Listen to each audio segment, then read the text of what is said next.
kaldun tuuris kolmandast melistikku F-tuuri näitel. Kolmandast melistik on A-moll. Selleks võtan siis A-molli ette tema dominant septakordi, milleks on E7. See on kissnoot. Jätan ära kvindi ja saan lahenduseks.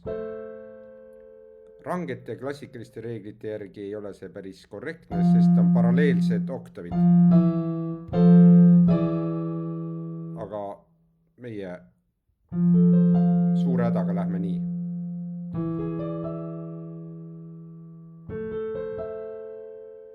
Alustan priimimeloodilist seisust.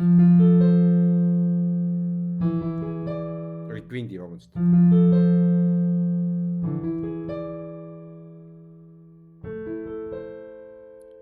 Ja tertsimeloodilist seisust alustades.